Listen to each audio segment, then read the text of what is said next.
Hey guys, Big Films 39 here with my 2015 Black Friday haul. I know I'm late with this video, but I got a lot of things online.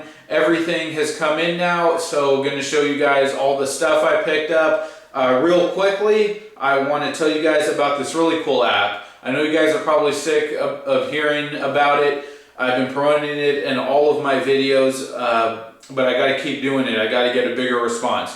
It's called Shopkick. I have it here on my phone. You probably can't see, but it's great for us movie collectors. You download the app for free, and when you walk into stores where you do your shopping, Best Buy, Target, Walmart, wherever you do your movie shopping, you take a few seconds to open up the app and you get points just for walking in through the door. You don't have to buy anything. You redeem these points for gift cards. I've been using it for less than a year. Heard about it from my friend here on YouTube, Ben from Blu-ray Collector 81, and I was skeptical about it at first too. I thought that's just too good to be true. There's got to be some catch. But I downloaded it and started using it, and I realized, wow, this is really a great deal. It's great for us movie collectors. If you value a $5, $10 gift card that you can use to get a free movie, then you should absolutely download this app. You have nothing to lose and a lot to gain. So I highly recommend it. If you download it through my link in the description, you'll be helping me out. But again, I highly recommend the app for everyone who shops regularly or is a movie collector, because you will, after some time, earn enough points to get some gift cards so you can get some more movies for free to add to your collection. So download it through my link in the description. Shopkick, highly recommend it. All right, so on to the haul. My thing with Black Friday is don't go, especially if you only want to get Blu-rays. Don't go when the doors open. Now, I guess everywhere it's like Thanksgiving evening, 6 o'clock. I say, stay in with your family, enjoy the turkey, watch a movie that you already have, and just do your shopping online and go to the store the next day, and not super early, just late morning. That's what I do. I've done that the last couple of years. I went Black Friday shopping a couple years ago when the doors opened on Thanksgiving, and it was just so crazy. The crowds were too much for me to deal with. I got my Blu-rays, but afterwards I didn't really feel like it was worth it. So last year did all my shopping online. This year did all of my shopping online, and actually I think this year the sales started Thanksgiving midnight the day before Thanksgiving, whereas the year before I think it was midnight on Thanksgiving. I woke up Thanksgiving morning, saw that all the sales were live, got all my stuff, and then I went to the store the next day, Black Friday morning, like 10 or 11 o'clock, and at that point you're not even dealing with big crowds. I mean, it's still busy. You have to wait in line, but it just feels like a busy shopping day. It doesn't feel like anything crazy like if you went Thanksgiving evening, and I just picked up the stuff there that I couldn't find online that I wanted, and just browsed the selection in the store and got a few more things. So that's what I recommend. I know a lot of people like to go out when the doors open. I mean, if that's what makes you happy, then of course do it, but I don't recommend it. Okay, so I have more things than just movies here, some music and some other stuff I want to show you guys. I'll try to run through that quickly, keep that brief so we can get to the movies. I didn't go as crazy with the movies this year as I did previous years. There just wasn't as good of a selection of catalog titles this year like there were in years before. Last year I think I got maybe over 50 titles for movies. I think I have maybe 25 or so here. So still a good haul, but didn't go crazy, and I'm happy with that. Okay, so I'll show you my first purchase. This was my biggest purchase this year, but I got Sony headphones, the extra bass ones. I've been wanting a pair of headphones since last Black Friday. I think they had the Beats Solo on sale for 80 bucks. These were on sale for 100. The regular price is 200, and I should have done an unboxing of this. I didn't. I will do actually a separate video where I do a formal review of these because I have a lot to say. For me in the stores between these and the Beats Solo 2, which were also on sale, they were both 100, I think. and I tried them on both in the store. I like these better. I went with them. After using them, I have some problems with them. I mean, I don't think they're bad. There are things I like about them. I need to do a formal review, but I would say if you want something that's going to give you that bigger sound than just the earbuds that you've been using, then I would get this if you can get it on sale for like $100. I would not pay the regular price of $200 for these, or for the Beats for that matter. And I actually went back to the store after I've had a chance to use these for a bit and use the Beats again. And I think there's some things I like more about the Beats. But yeah, I think for $100, I'm pretty satisfied with them. I do have some problems, but yeah, I'll save that for my review. And then I have the headphones just to show you guys here. I went with the blue. I didn't want black. I wanted something with a little more flair to them. I thought the red ones were too much, so I went with the blue ones.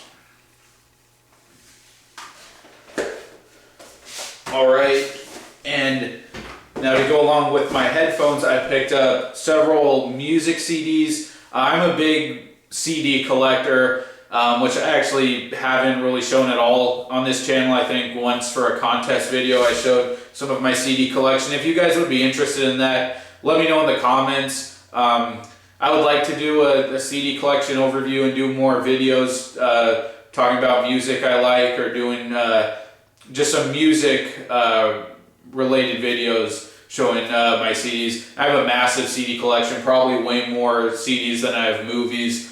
You know, I'm almost a lifelong musician and music lover, so let me know if you guys would be interested in that, but I'll just quickly run through what I got and show you guys. Rage Against the Machine, I think this is the self-titled album, and the hits on here, Killing in the Name, and there's some other songs I'm familiar with, Take the Power Back, and Know Your Enemy, that I've just heard pieces of here and there. But yeah, this is I really like their sound. It packs a punch, and it's really aggressive. So I'm looking forward to giving that a full listen. And then I got Chicago 2. A lot of my viewers probably won't like this kind of music, but I'm a classic rock guy, and I have the first Chicago album when the band was actually called the Chicago Transit Authority, and that's really heavy and dirty with a distorted guitar. This doesn't have as much guitar. I've listened to about a quarter of this already. It's very horns based and a lot more smoother, light rock, but I still enjoy it. It's a classic album. Oh, these are all $3.99, by the way, so I had to take advantage. I used to buy CDs a lot more regularly before I started collecting Blu-rays like 4 years ago, and since I've been buying movies,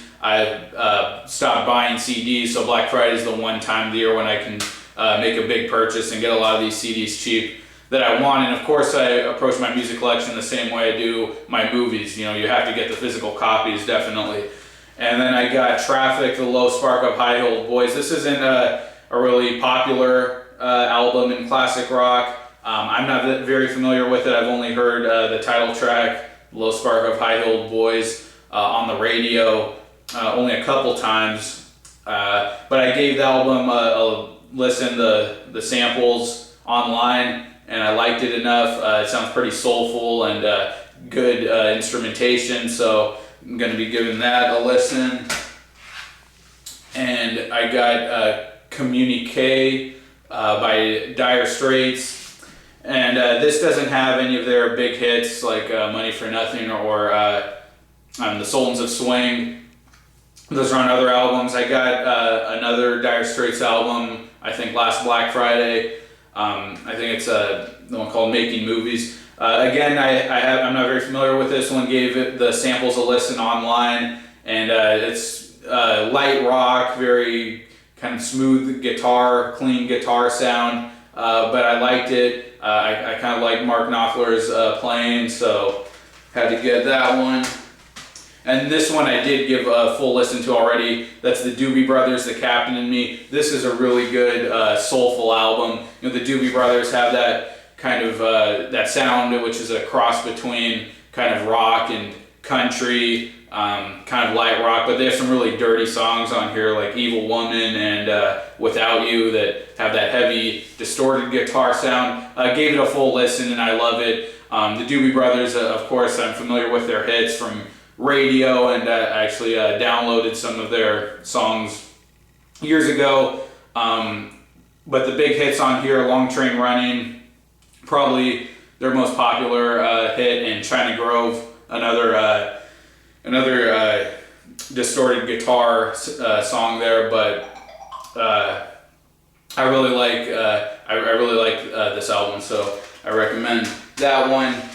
And now I have some heavier stuff. I got Alter Bridge, One Day Remains. I was a fan of Creed, and this has the same band members as Creed except for the different singer, Miles Kennedy. And I only knew, the big hits from this, Metalingus, and Open Your Eyes, which is like one of my favorite songs ever. It's such a great like metal pop ballad. But I gave the album a full listen, and the rest of it is really good as well. There's one song on here, I'm not sure which one it is, one of the harder ones that I really like, but then you have some other good ballads like In Loving Memory, Broken Wings, and it's a fun, really edgy, heavy metal album, so I enjoyed that one a lot. And then I got Van Halen, 5150. Van Halen's one of the bands that I first got into when I was listening to rock radio and picked up most of their albums over the years. This is one I never had. I had maybe about half of these songs from their greatest hits album, but the ones that I didn't have, and I gave this album a full listen already, I really enjoyed. It's just as good as any of your other classic Van Halen stuff. That really fun, high octane, high energy, electric guitar rock, so I really love this. And this one was actually $1.99, so really glad that I grabbed that one. Then I got Black Sabbath, Mob Rules. This is the one album with Ronnie James Dio. Not as good as the other Black Sabbath stuff, but still pretty solid, and better than a Dio album. So I enjoyed that one. And the rest of these I listened to the whole album already. So Ozzy Osbourne, Diary of a Madman. The big hits on here are Over the Mountain and Flying High Again. But I enjoyed the rest of the album. Really good kind of, I don't want to call it party rock, but it has that fun sound. I think a lot of people, when they think of metal, they just think of screamo or stuff like that. But this is pretty melodic stuff. It has that heavy guitar. Some songs have that really dark sound, not as dark as Black Sabbath. It's more fun than that, but I really enjoyed it. If you like electric guitar, then that's a great album.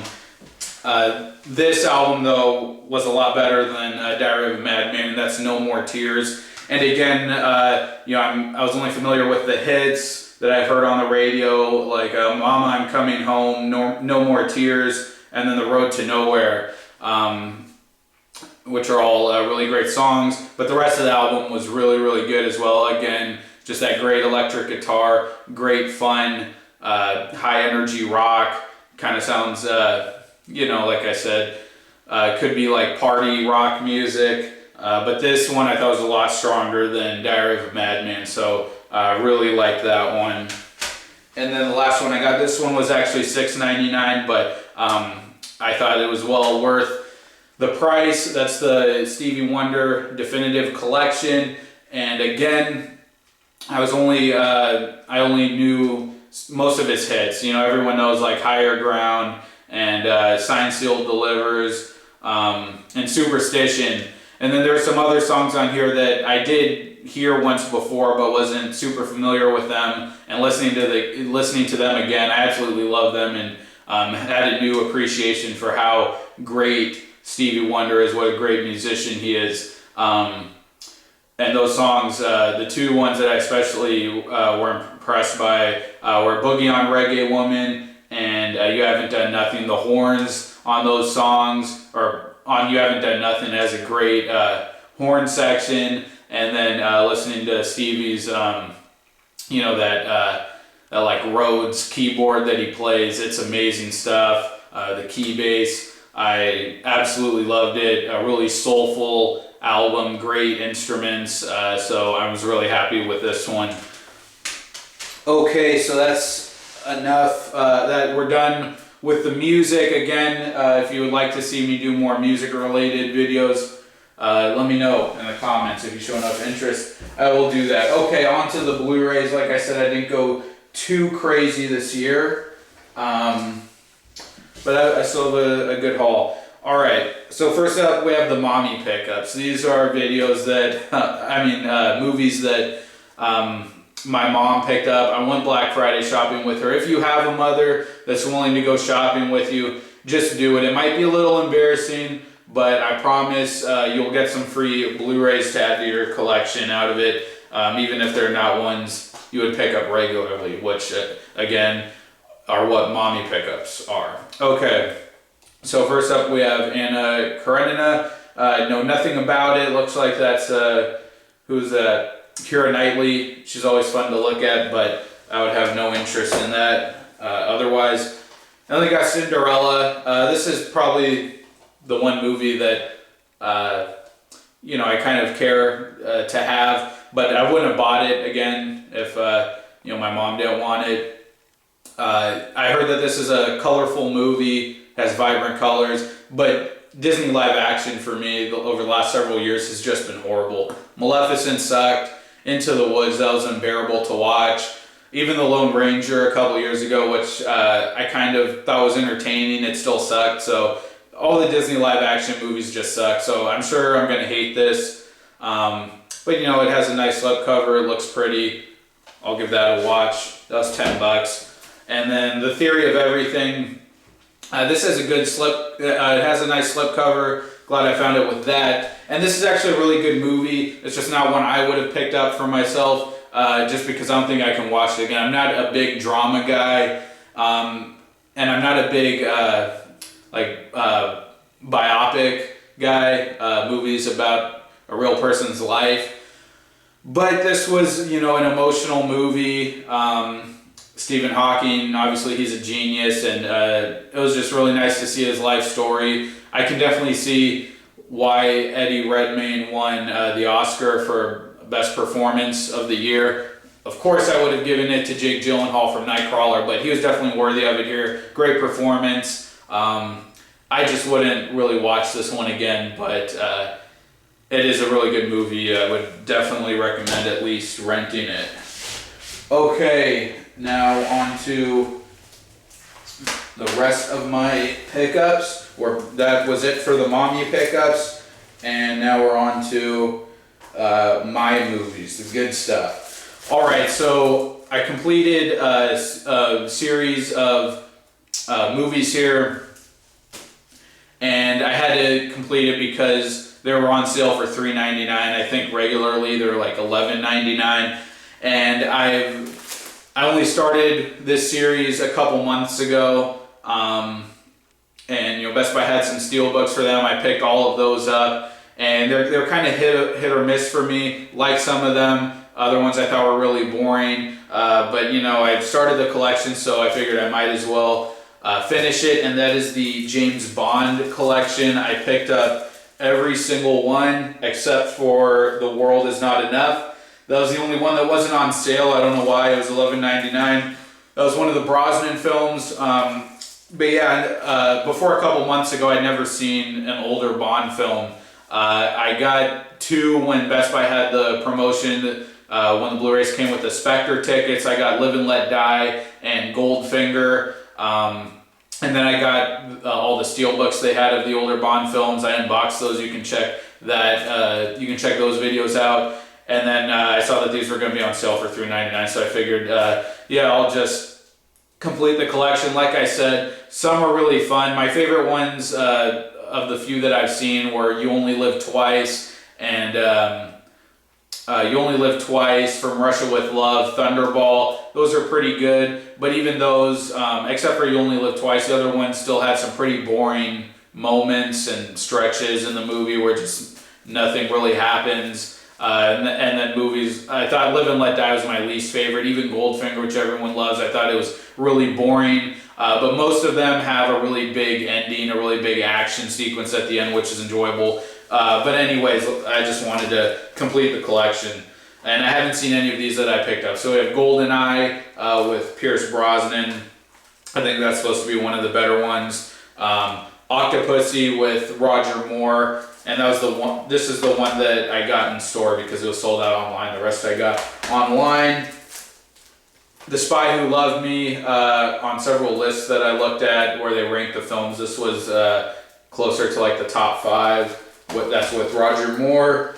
Then we have Moonraker with Roger Moore. This is pretty low on several lists that I've seen. Die Another Day. I think this was the worst or second to worst one on a couple lists that I saw, and the one that everyone just hates. I think I've actually seen some of this one before. I don't know if I watched it the whole way through. But you know, you got to complete the collection.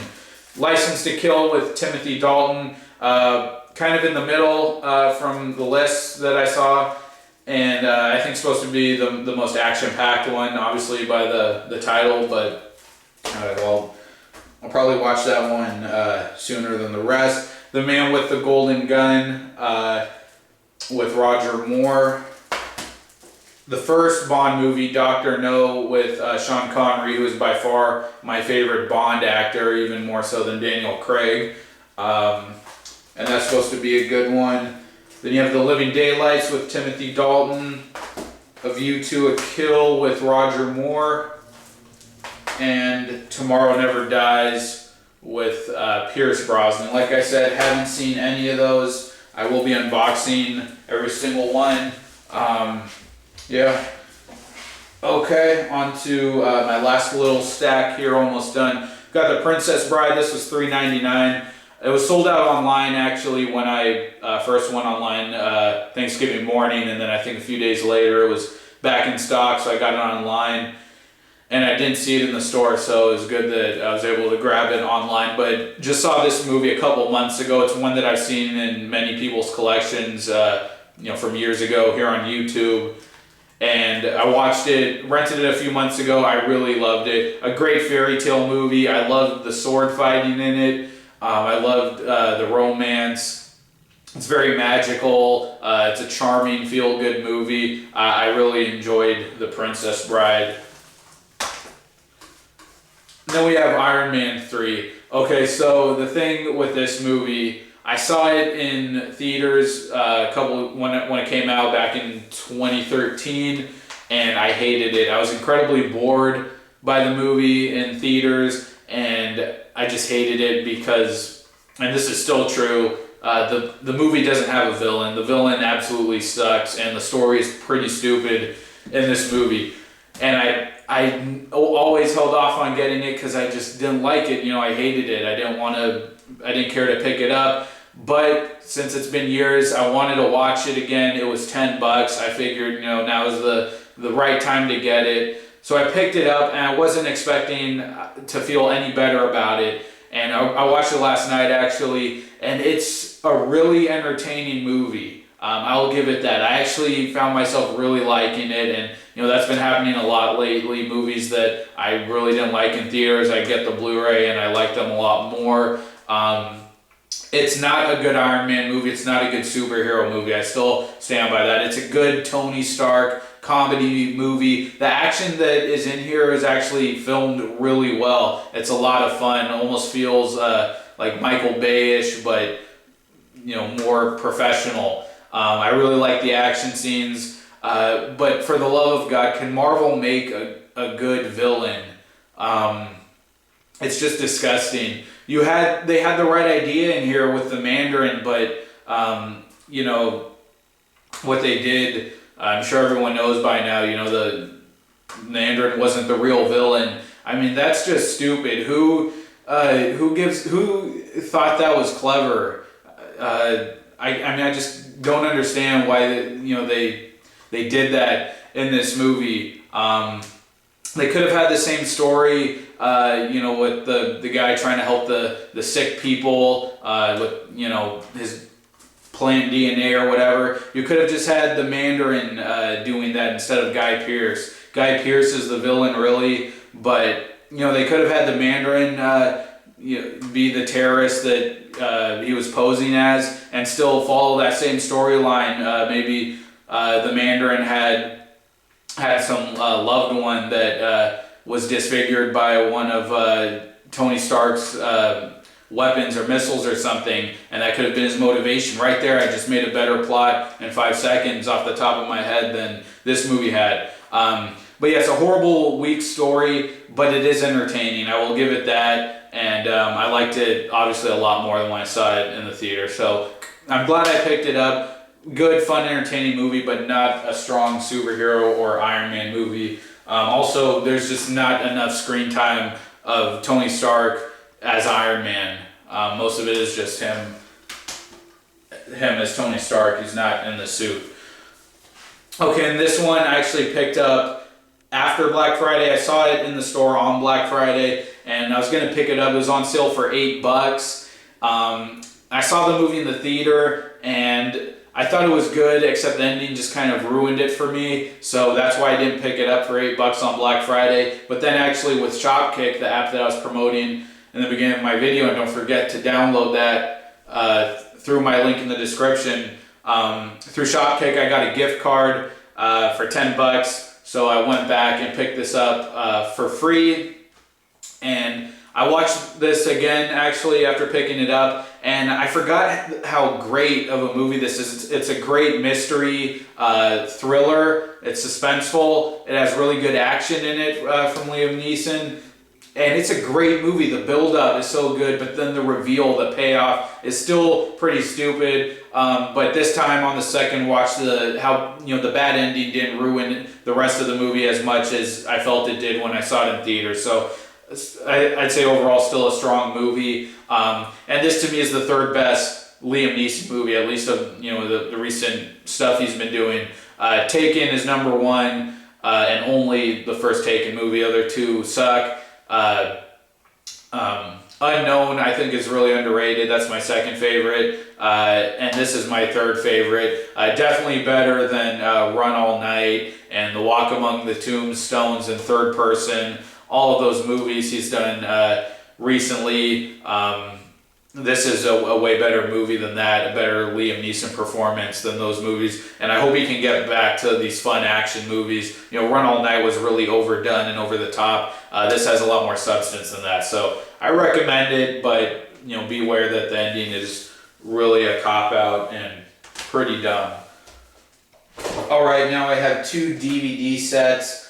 I got Batman, the complete first season, and Batman, the second season, part 1.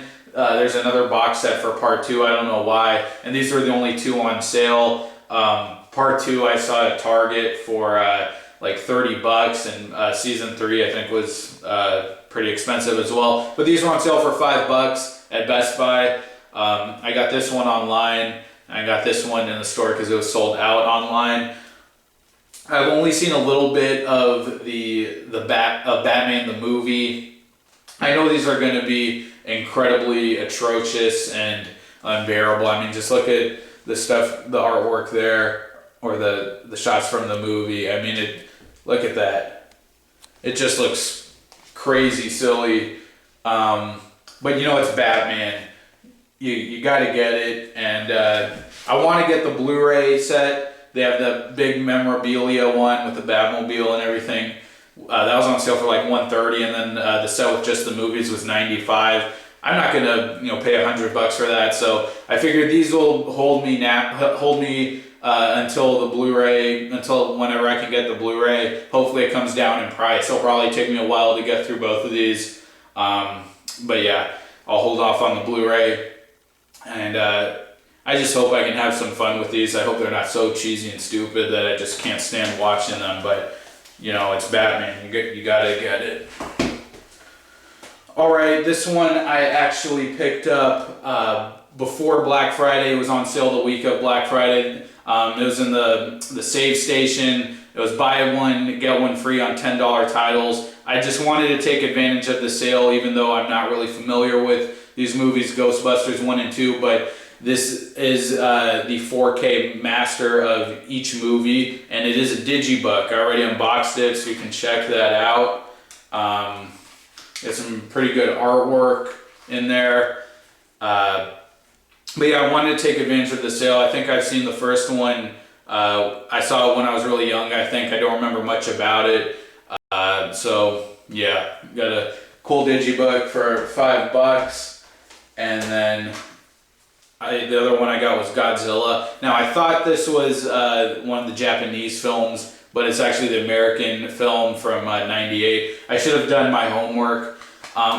This was really hard to watch, and not because of anything they did with Godzilla. Godzilla in this movie, and you can see a shot of him on the back there, everything they did with Godzilla in this movie was way cooler, way better than Godzilla in the latest movie, the 2014 one.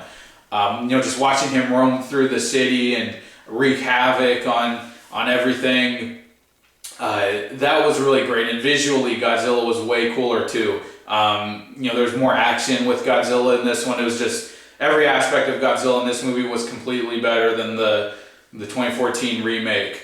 But the rest of the movie, the human side, my goodness, they were just trying to make such a sappy, shallow drama. It just felt so white and soulless. They're in New York, and you have this scientist guy who's like an ant or an insect researcher, and he has his little ex-girlfriend who is actually pretty cute and nice to look at throughout the movie, but she just came off kind of as your typical kind of ditzy blonde. And you had Jean Reno playing this really goofy, weird kind of government secret ops guy, and the whole human side of the story was just a mess. I didn't give a crap about the drama or anything. They took way too much time on it. But the Godzilla stuff was really cool, and it was better than the new movie. All right, 2 pickups left. I got The Land Before Time. I was in Walmart. This and the last movie I have here were the 2 Walmart pickups I got. And it was $12.96. That's the only reason I really picked it up, is because I knew it was like $15 at Best Buy. I don't even know if it was on sale or if it was always that price at Walmart. But this came out a couple months ago, I think in October, and wasn't going to pick it up then. But it was in the store, and I saw the lower price, so of course I had to get it. And this movie, I don't know if I had this one, I think I did. I had several of The Land Before Times on VHS, watched them a lot as a really young kid. Don't remember much about it, but for nostalgia's sake, I had to pick it up. And I'm hoping that I'll still like it. Maybe it was a little pricey, but it came with a slipcover, which I didn't expect for a movie like this. It's a nice looking slipcover, and I unboxed this one already too, but I have to give that a watch. Alright, and then my second Walmart pickup. Everything else that I showed and got was from Best Buy, either online or in store. The Lincoln Lawyer. This is a really good McConaughey movie. It's underrated. He's had a great resurgence in the last decade, and everyone loves to talk about his movies like Mud and Dallas Buyers Club, Interstellar, which is not a good movie in my opinion, Wolf of Wall Street, but this one doesn't get mentioned too much, and this is a really great McConaughey performance as well. He plays a criminal lawyer, and he has to defend this guy, but then it gets more complicated, and it becomes a pretty dangerous situation for him and everyone. And it's a great mystery thriller. McConaughey has a great persona in this. A pretty underrated movie, and I really liked it. I saw it a couple years ago, wanted to pick it up, and just like a catalog title that I've been wanting to get. And it was on sale for $4 at Walmart, so I picked that one up. And that is it. I went to Target. Target sucks for Black Friday. I went there last year just to see if there was anything. I picked up one catalog title that was on sale for like $5. This year, it was still horrible, and I didn't find any catalog titles that I wanted. So I'm going to try to stack all of these up so I can show you my haul again. But that is it for my 2015 Black Friday pickups. Do not forget to download Shopkick through my link in the description. And check out my recent movie reviews for The Good Dinosaur and Creed. And I will be unboxing all of these movies. I've already done some, but oh boy, I hope you guys enjoyed this video. Please subscribe, keep watching, and I'll have my Force Awakens video coming out soon. When it comes out, I'll have my review. So there's my haul. Thank you for watching, guys. Take care, and I'll see you next time. Bye.